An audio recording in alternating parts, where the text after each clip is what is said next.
जय माता दी, जय मां Kamakhya. त्रिम त्रिम त्रिम home home stream stream कामाख्याय प्रसीद प्रसीद त्रिम त्रिम त्रिम होम होम स्त्रीम स्त्रीम छौम ओम वशट छौम ओम ओम वश ठ ठ छौम ओम ओम वश ठ ठ छौम ओम ओम वश ठ ठ त्रिम त्रिम त्रिम होम होम स्त्रीम स्त्रीम कामाख्याय प्रसीद प्रसीद त्रिम त्रिम त्रिम होम होम स्त्रीम स्त्रीम ह्रीम त्रिम ओम ह्रीम वशट ह्रीम ओम।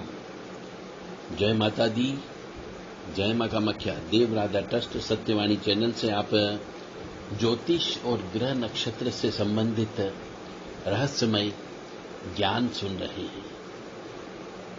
यह ज्ञान मां भगवती जगत जननी की कृपा से हमें प्राप्त हुआ है और हम आप तक पहुंचाने का कार्य कर रहे हैं, क्योंकि ज्ञान को बांटने से और बढ़ता है। तो मैं अपना ये धर्म निभा रहा हूं कि आप सभी व्यक्ति इस ज्ञान को सुने, ज्ञान को ले भी और जिंदगी में प्रयोग करके सुखी जीवन व्यतीत करें।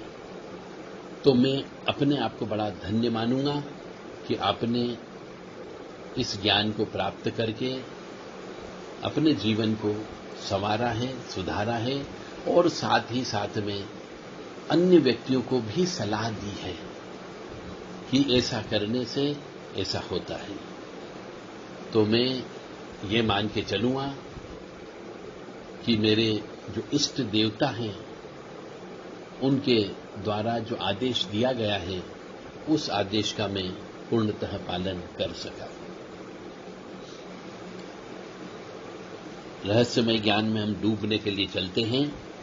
तो घड़ी जो होती है, हाथ घड़ी, आज हम उसके बारे में आपको बताएंगे और बहुत ही गुण अर्थों से भरा हुआ ज्ञान है। तो घड़ी में छुपा है बुध और राहु का उपाय। ऐसा कहा जाता है कि राहु जब भी किसी व्यक्ति की जिंदगी में आ जाता है और आता ही है तो वो कई वर्ष बर्बाद कर देता है। यानी कि अंतरदशा आती है, महादशा आती है, प्रत्यंतर दशा आती है। यानी 40 वर्ष तक अपनी जिंदगी का राहु चलाता है। तो मनुष्य को राहु को हमेशा सेट करके रखना चाहिए, प्रसन्न करके रखना चाहिए। तो अब राहु को कैसे अच्छा किया जाए, आज इस संबंध में चर्चा करेंगे। तो जो मनुष्य समय का सदुपयोग नहीं करता है, जो समय का सदुपयोग नहीं करता है, उसकी बुद्धि तेज नहीं होती है।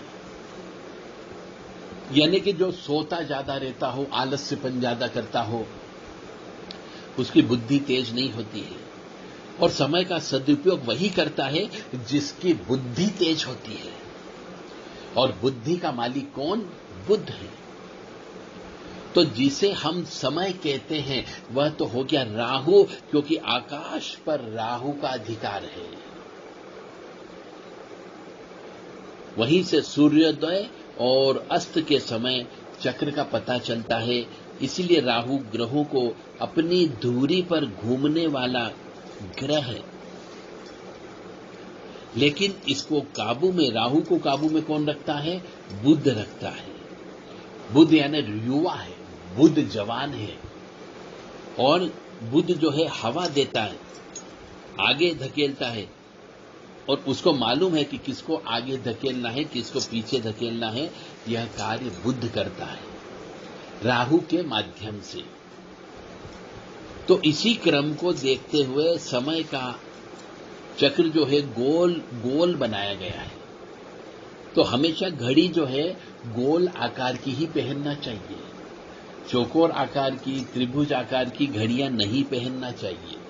ये भी नकारात्मक ऊर्जा प्रदान करती है। तो गोला गोल बनाया गया है। तो गोल आकार जो है वह है बुध का। चाहे वो कोई भी पहिया हो, वह भी बुध कहलाता है। तो कोई भी चीज गोलाई में ही घूमकर वापस उसी जगह पर आ जाती है।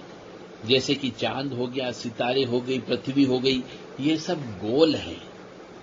और अपनी धुरी पर चक्कर लगा करके वापस वहीं पर आ जाते हैं। इसीलिए तो दिन और रात होते हैं। तो हाथ की घड़ी में चलने वाला समय वो बुध के नियंत्रण में रहता है। इसीलिए घड़ी जो है, गोल घड़ी ही हाथों में कलाई के नीचे पहनना चाहिए। कलाई के बाहर, कलाई के ऊपर घड़ी का वजन नहीं आना चाहिए। और घड़ी जो है हमेशा पट्टे वाली पहनना चाहिए, चेन वाली नहीं पहनना चाहिए। इसका भी नकारात्मक और सकारात्मक ऊर्जा का प्रभाव पड़ता है। तो घड़ी जो है, फैशन के अनुसार आजकल तरह तरह की घड़ियां प्रचलन में है। कुछ लोग घड़ी दिखा करके, घड़ी बांधना तो फैशन हो गया, घड़ी दिखाते हैं।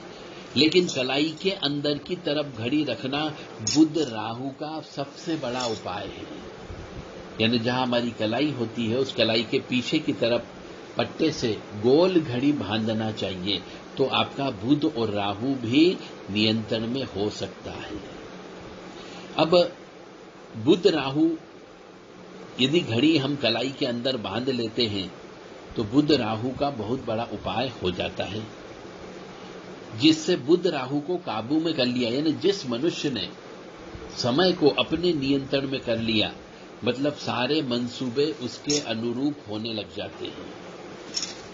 और ऐसे मनुष्य जो घड़ी देख करके समय का बेहतरीन उपयोग करते हैं, समय का फायदा उठाते हैं, और किसी कारणवश यदि मौका चूक भी गया तो वो समय फिर दोबारा से आता है, घूम करके समय की सुई जो है फिर वहीं से निकलती है जहां से पहले निकल चुकी। तो ऐसे मनुष्य जो समय का सदुपयोग करते हैं, बड़े धैर्य से सुई वापस आने का इंतजार करते हैं और फिर सक्रिय हो जाते हैं।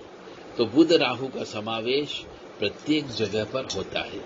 इसलिए जिस मनुष्य ने घड़ी पहन करके समय का सदुपयोग करना प्रारंभ कर दिया, यानी कि उसके सभी कार्य सफल होने लगते हैं। यदि उसके पास कोई कार्य न हो तो वो ईश्वर का नाम भी ले सकता है, जब तक उसके पास कोई कार्य की प्राप्ति नहीं हो रही हो। तो ईश्वर का नाम लेने से गुरु तत्व मजबूत होता है, और मंदिर में बैठ करके करने से तो गुरु तत्व ज्यादा मजबूत होता है। और जब गुरु तत्व मजबूत होता है तो सूर्य ऑटोमेटिकली समय के अनुसार जल्दी उठने से सूर्य भी प्रसन्न हो जाता है, और जल्दी सोने से शनि प्रसन्न हो जाता है। तो इस तरीके से हम घड़ी को पहन करके राहु, बुध, सूर्य, शनि, इन चारों में से 3 जो पापी ग्रह हैं, जो कष्ट प्रदान करते हैं, इनको हम अपने नियंत्रण में कर सकते हो। तो इसलिए कहते हैं कि जो व्यक्ति समय के अनुसार चलता है, समय का सदुपयोग करता है, ज्यादा सोता नहीं है, आलस्य नहीं करता है, वह हमेशा सक्सेस होता है, वह हमेशा सफलता की सीढ़ियां प्राप्त करता है।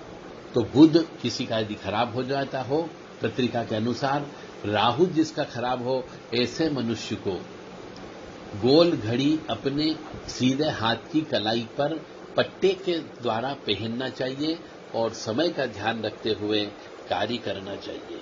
जय माता दी, जय मां कामाख्या।